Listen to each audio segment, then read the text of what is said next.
আর অতি মুনাফাখুরি। এই যে রমজান মাসে জনমের মতো পেঁয়াজের দাম বাড়লো, আটার দাম বাড়লো, আরো কিসের কিসের দাম বাড়লো জনমের মতো। কেন এই দাম বাড়ে? এই জন্য দাম বাড়ে মুসলমানের এইগুলি আগের থেকে কিনে রাখে 2 মাস 3 মাস আগে, রোজাদারদের কষ্ট দেওয়ার জন্য। আরে রোজাদারের মুখের দুর্গন্ধ আল্লাহর কাছে মিস্ক এবং আম্বরের চাইতে পবিত্র। রোজাদারদের জন্য আল্লাহ তাআলা জান্নাতের একটা আলাদা গেট রেখেছেন, যার নাম রায়্যান। এখানে শুধু রোজাদারেরা প্রবেশ করবে। সব রোজাদার যখন এই গেট দিয়ে প্রবেশ করবে, গেট বন্ধ হয়ে যাবে, আর কেউ ঢুকতে পারবে না। রোজাদারদের সাথে আল্লাহ স্পেশাল সাক্ষাৎ দিবেন, সুবহানাল্লাহ। সেই রোজাদার দিয়ে ব্যবসা করো। 2-3 মাস আগের থেকে রোজার আইটেমগুলি কিনে জমা করিয়া তারপরে রোজাদারদের উপরে ব্যবসা করো। তোমার ব্যবসা নিয়ে কোন জাহান্নামে থাকবে দেখবে। সারা বছরের সব লাভ রোজার মাসে। এই হলো মুসলমানের মানসিকতা। এরপরও দাবি করে আমি মুসলমান। শয়তানে হাসে, আরে বেটা তুই যদি মুসলমান হতো আমি কি? শয়তান খুব দুর্ভাবনায় পড়ে যায়। ইন্না লিল্লাহি ওয়া ইন্না ইলাইহি রাজিউন। আপনি ব্যবসা করবেন, এটা ইবাদত। ফজরের নামাজ পড়ে দোকানে চলে যা, তারপরে দোকান বিসমিল্লাহ বলে দোকান খোলেন, বিসমিল্লাহ বলে দোকানে বসেন। এরপরে ওজনে কম দেবেন না, খাদ্যে ভেজাল দেবেন না, মিথ্যা কথা কবেন না। আপনি যে ব্যবসাটা করলেন, ওজনে কম দিলেন না, খাদ্যে ভেজাল দিলেন না, মিথ্যা কথা বললেন না, নামাজটা ঠিক মতো পড়লেন, আপনার হাসর হবে মা'আন নাবিয়্যিন ওয়াস সিদ্দিকিন ওয়াস শুহাদা ওয়াস সালিহিন। যারা নাকি সত্যবাদী ব্যবসায়ী, নবীজি বলেছেন তাদের হাসর হবে নবী, সিদ্দিক, শুহাদা, সালিহিনদের সাথে হাসর নসিব হয়ে যাবে। কি ব্যবসা আমরা করি? টেলিভিশনে দেখতে পেলাম আমরা কি খাই, কি খাচ্ছি। আহারে মুসলমান, রসগোল্লা বানাই। টেলিভিশনে দেখলাম রসগোল্লা বানাবার পদ্ধতি। রসগোল্লা বানাইতে ছানা লাগে, দুধ লাগে। দুধ হইলেই ছানা হয়, যত দুধ তত ছানা। এত ছানা, এত দুধ পাবে কই? এত পয়সা খরচ করার সময় নেই। দুধ জাল দিয়া গরম করে দুধের মধ্যে টয়লেট পেপার ছাড়িয়ে দিয়া দ্রুত টয়লেট পেপার গলে গেল, ছানা হয়ে গেল। ওর মধ্যে চিনি দিয়া গোল গোল বানাই দিল, খাও জম্মের খাওয়া। যত কেক খান, অধিকাংশ কেক গুলি পচা ডিম দিয়া তৈরি। ফাস্ট ফুডের চিকেন গুলি যতগুলি কি বলে স্যান্ডউইচ, চিকেন স্যান্ডউইচ মরা মুরগি দিয়ে তৈরি। এরাও মুসলমান, এরাও মুসলমান। হসপিটালের খানাগুলি পচা ডিম দিয়ে তৈরি করা হচ্ছে। সানাসুর গুলি ট্রেনের পোড়া মোবাইল দিয়ে ভাজা হচ্ছে। নুডলস গুলি পচা আটার ময়দা দিয়ে তৈরি করা হচ্ছে। ভেজাল খাইতে খাইতে বাংলাদেশের মুসলমানদের পেটের অবস্থা এমন হয়েছে যে পিওর জিনিস খাইলে কলেরা হবে। এরপরে এই ভেজাল বিক্রি করিয়া রাসূলুল্লাহ বলেছেন, যে ব্যক্তি খাদ্যদ্রব্যে ভেজাল দেয় সে আমার উম্মত নয়। এখন আপনি হজ করেন, তাহাজ্জুদ পড়ে কপালের চামড়া উঠায় ফেলেন, রাসূলুল্লাহ বলেছেন তুমি আমার উম্মত নও। আল্লাহরে ফাঁকি দিবেন, বেহেশত আপনার মামু বাড়ি। এত সহজ না। খাদ্যদ্রব্যে ভেজাল যারা দেয় তারা মানবতার দুশমন, তা মুসলমান নামের কলঙ্ক। সুতরাং আল আবিদুন, ইবাদতকারী। আপনি খাদ্যদ্রব্যে ভেজাল দেবেন না, আপনি মিথ্যা কথা বলবেন না, বাংলাদেশের তৈরি কারা কাপড় জাপানের সিল মারবেন না, আমার কাপড় আমার দেশে যেটা তৈরি হয় এটাই ভালো, এই মানসিকতা থাকতে হবে। খালি আমার সোনার বাংলা আমি তোমারে ভালোবাসি এটুক বললেই হবে না, ভালোবাসার প্রমাণ দিতে হবে। মিথ্যা কথা কেন বলতেছেন? আবার লাভ করতেছে 200 টাকা 500 টাকা, বলতেছে আল্লাহর কসম 2 টাকাও লাভ করিনি, লাভ করছে 100 টাকা, 2 টাকা লাভ করেনি। এই ধরনের মিথ্যা কথা বলার দরকারটা কি? আপনি বলেন আমি ব্যবসায় লাভ করবো না, তা আমি চলবো কি করে? আপনি কত করতেছেন তা বলার দরকার নেই। মুসলমান কপাল পোড়া, কি এর ইবাদত করে? সুতরাং আপনার ব্যবসা ইবাদত। আপনি জমিন চাষ করতে যাবেন, আপনি চাষী, আপনি উত্তম কাজ করছেন, আপনাকে কৃষক বলে কে ঘৃণা করবে? এই চাষের কাজ সর্বপ্রথম করেছেন হযরত আদম আলাইহিস সালাম, নিজ হাতে চাষ করেছেন। আল কাসিবু হাবিবুল্লাহ, যারা রিকশা চালায় কে তোমাকে ঘৃণা করবে? তোমার পয়সা সব থেকে হালাল। রিকশাওয়ালা ভ্যানওয়ালার পয়সা, ঘুষ নাই। কিন্তু কিছু ভদ্র লোক আছে, বুড়া রিকশাওয়ালা, এই বেটা এদিকে আয়, বুড়া মানুষ রিক্সা চালায় সেই জন্য অপমান, ওই বেটা তোমার বাপের বয়সে, আপনি কইতে পারো না। এরপরে উঠলো রিক্সায়, 7 মাথা থেকে 14 মাথায় যাবে। ওখানে যায়া বললো যে ভাড়া কত, সে চাইলো 10 টাকা ভাড়া। আরে বেটা 10 টাকা ভাড়া, রেড বই দেখা। যখন রিক্সার ভাড়া দেয় তখন রেড বই দেখার প্রশ্ন ওঠে, আর যখন শাড়ি কিনতে যায় লেখা আছে ফিক্স প্রাইস। ঢোকার সাথে সাথে একটা 7 আপ ফান্টা মান্টা কিছু একটা দিল, খাইয়া ঠান্ডা। শাড়ির দাম কত? শাড়ির দাম 13,593 টাকা 92 পয়সা। এইখানে রেট কত তার তালাশও করে না, বেশি কথা কইলে ভদ্রতার খেলাপ হবে। ওইটা ঠিক মতো আনতে পারে, কিন্তু রিক্সাওয়ালার মাথার ঘাম ফেলানো পয়সা নিয়ে তার সাথে ঝগড়া করে, তর্ক করে। এটা ঠিক নয়। সহস্তে যে ইনকাম করে, রাসূলুল্লাহ বলছেন আল কাসিবু হাবিবুল্লাহ, নিজের হাতে যে কামাই করে সে আল্লাহর বন্ধু। যারা হাদিয়া খায়, শুধুমাত্র হাদিয়া দিয়ে জীবন চালায়, কোনো কাজ কাম নাই, খালি হাদিয়ার উপরে নির্ভর আছে, এরকম একজন নবীন নাম শোনান আমারে, একজন নবীন নাম শোনা উম্মতের হাদিয়া দিয়ে জীবন চালাইছে। কোন একজন নবীও উম্মতের উপরে নির্ভরশীল ছিলেন না। হযরত ইদ্রিস আলাইহিস সালাম দর্জি ছিলেন, দাউদ আলাইহিস সালাম কর্মকার ছিলেন, লোহা গুলি দিয়ে অস্ত্র নির্মাণ করতেন, লোহা দিয়ে বিভিন্ন জিনিস তৈরি করতেন। এভাবে করে প্রত্যেক পয়গম্বরের কাজ ছিল। নবী করিম সাল্লাল্লাহু আলাইহি সাল্লাম ব্যবসা করেছেন। হযরত ওমর রাদিয়াল্লাহু তাআলা আনহু একদিন মসজিদের মধ্যে দেখলেন, জোহরের সময় যাদেরকে দেখলেন, আসরের সময় তাদেরকে দেখলেন একই জায়গায়।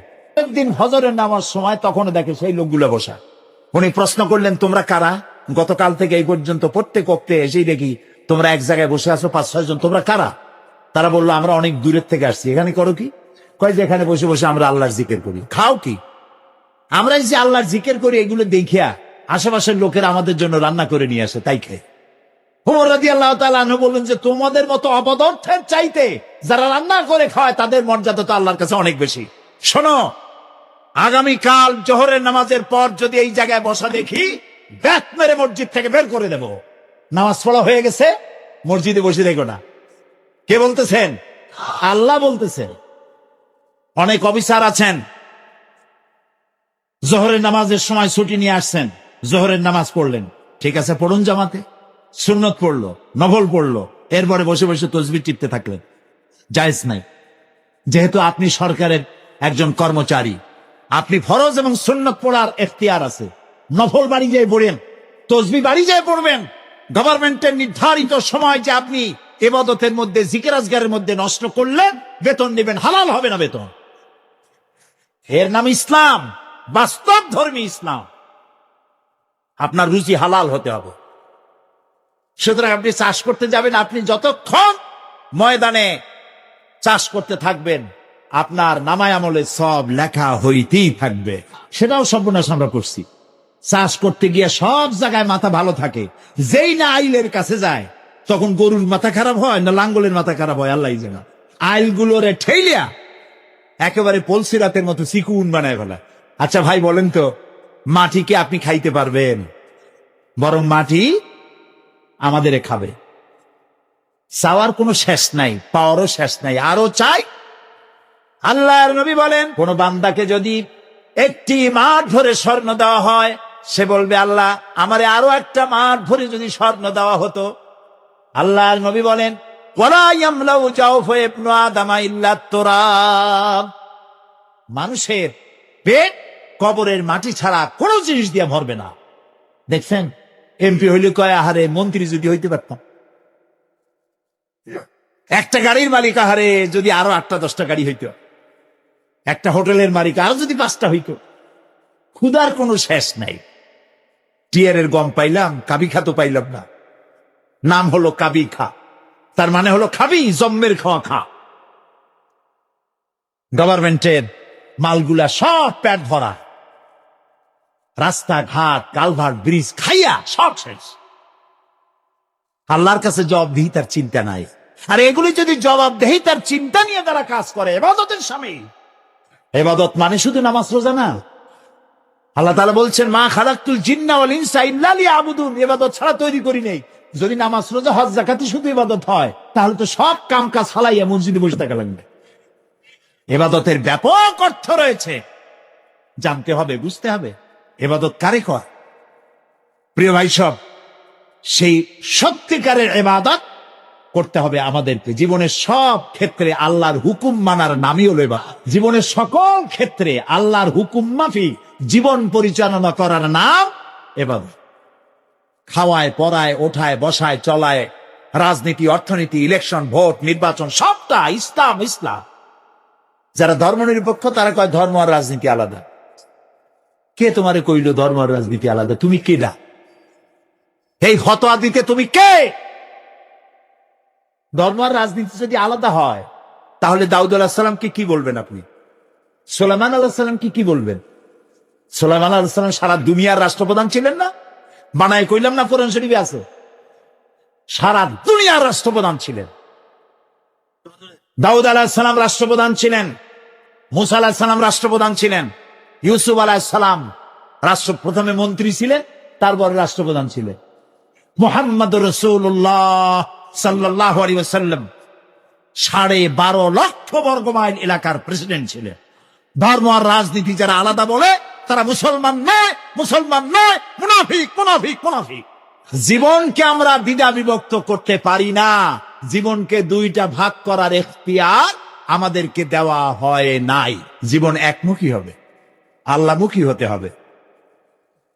আল্লাহ যা বলেছেন, রসুল যা করেছেন তাই আমাকে করতে হবে। বলুন, রসুল্লাহ প্রেসিডেন্ট ছিলেন না? রসুল্লাহ সেনাপতি ছিলেন না? রসুল্লাহ শ্রমিক ছিলেন না? রসুল্লাহ রসুল্লাহ নানা ছিলেন না? স্বামী ছিলেন না?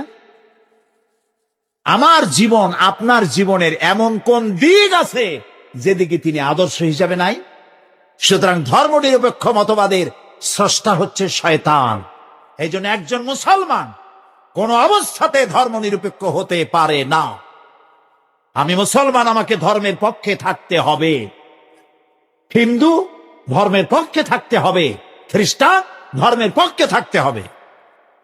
একবার পার্লামেন্টে ঢুকতেছিলাম, ধর্মনিরপেক্ষবাদীদের একজন মুরব্বী, দাড়ি পাকা, আজ তিনি বেঁচে নাই, তার সঙ্গে একসঙ্গে হাঁটতেছিলাম। বললাম, ভাই আপনাদের সাথে তো আমাদের কোনো জমি জমা নিয়ে মামলা মোকদ্দমা নাই, আপনিও আমার পাকা ধানে মই দেন নাই, আমিও আপনার হালের গরু পিটাই মারিনি, কোনো শত্রুতা নাই। শুধু যদি এই ধর্মনিরপেক্ষতা বাদ দিতে পারতেন, আপনাদের সাথে আমাদের তো কোনো সমস্যা নাই। কয়েছে ধর্মনিরপেক্ষ বাদ দেবো কেন? আল্লাহ নিজেই তো ধর্মনিরপেক্ষ। কইলাম আস্তাগফিরুল্লাহিল আযীম। আয় কয় কে? আল্লাহর চাইতে ধর্মের পক্ষে আছে কেডা? আল্লাহ তো নিজেই বলেছেন, ইন্নাদ-দীন ইনদাল্লাহিল ইসলাম। আমার কাছে কেবলমাত্র, একমাত্র, ওয়ানলি ওয়ান পছন্দনীয় মনোনীত জীবন ব্যবস্থার নাম ইসলাম, ইসলাম, ইসলাম। তো আল্লাহর চাইতে ধর্মের পক্ষে আর কি আছে? কি উল্টা বুঝলো! হায় হায় রে, মারা গেছে লোকটা, এখন কি নিরপেক্ষ হইতেছে আল্লাহ জানে। ভাই সব বুঝে শুনে কাম করেন। চিরকাল আমরা এখানে থাকবো না, বিদায় হইতে হবে এবং আল্লাহর কাছে আমাদেরকে উঠতে হবে। এই জন্য যে যত বক্তৃতা করুক আর যাই কিছু করুক না কেন, আপনি পরকালের চিন্তা করবেন। এমন কাজ করা যাবে না যা আল্লাহ রাজি নাই। ধর্মনিরপেক্ষ মতবাদ মুসলমানের জন্য গ্রহণ করা জায়েজ নাই, জায়েজ নাই, জায়েজ নেই। মুসলমান ইসলামের পক্ষে থাকবে, ইমানদার হবে, তার জীবনের কোন কাজ ইসলামের বাইরে যাইতে পারবে না। সবটা আমার ইবাদত। আমার নির্বাচন আমার ইবাদত, আমার ভোটটা আমার ইবাদত। যদি ক্ষুধার সময়, যদি তোমরা শীত ও গ্রীষ্মে নিরাপদে থাকতে চাও, যদি নিরাপত্তা পেতে চাও, ফালিয়াবুদু রাব্বা হাযাল বাইত, এই ঘরের মালিকের ইবাদত করো। কোন ঘর? বাইতুল্লাহ শরীফ। এই ঘরের মালিকের ইবাদত। মালিক কে?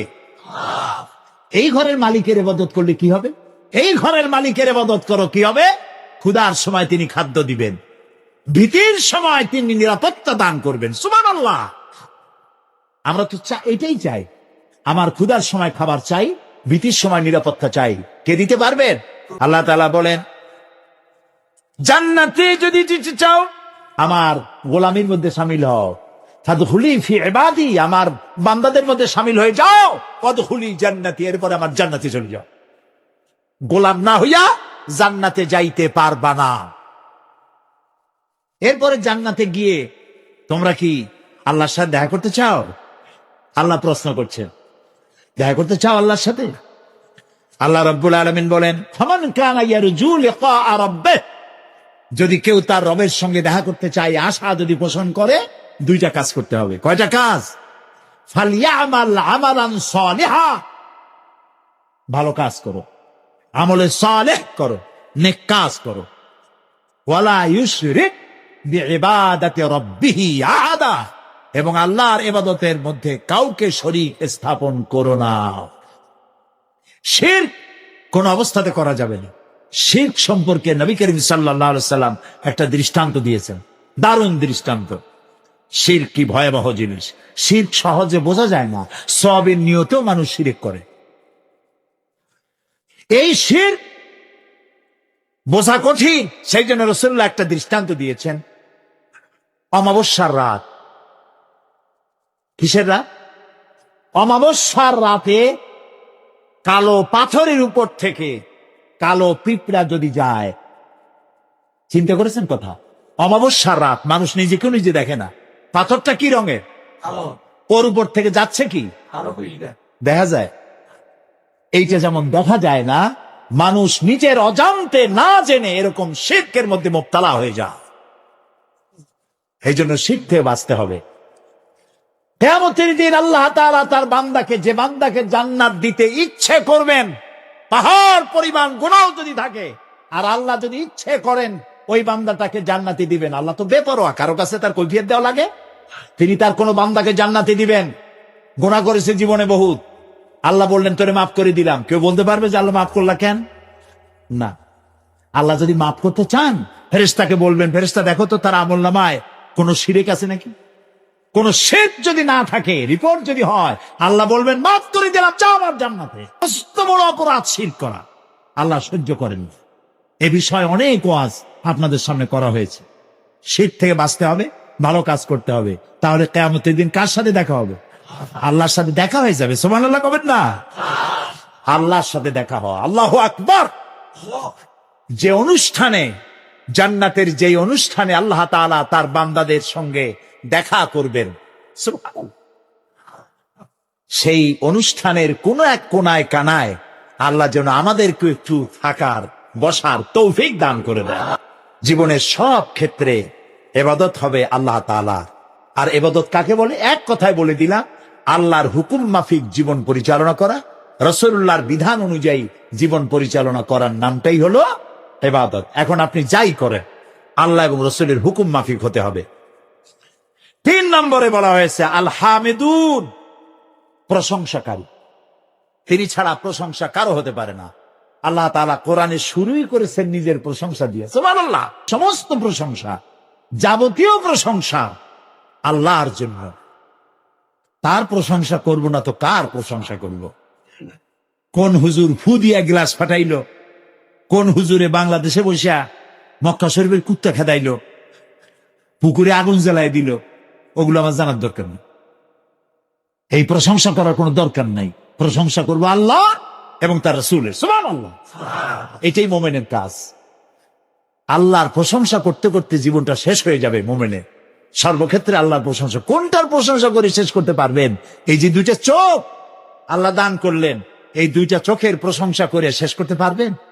আহারে, এই চোখ 2টা যদি না থাকতো, আমি আমার মায়েরে দেখতাম না, আমার সন্তানদের দেখতে পারতাম না, এই সুন্দর জন্মভূমি দেখতে পারতাম না। যার চোখ নাই সে বোঝে কি নিয়ামত হারাইছে।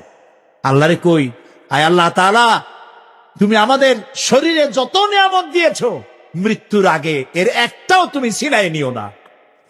মৃত্যু পর্যন্ত সমস্ত নিয়ামত আমাদের সাথে রাখো।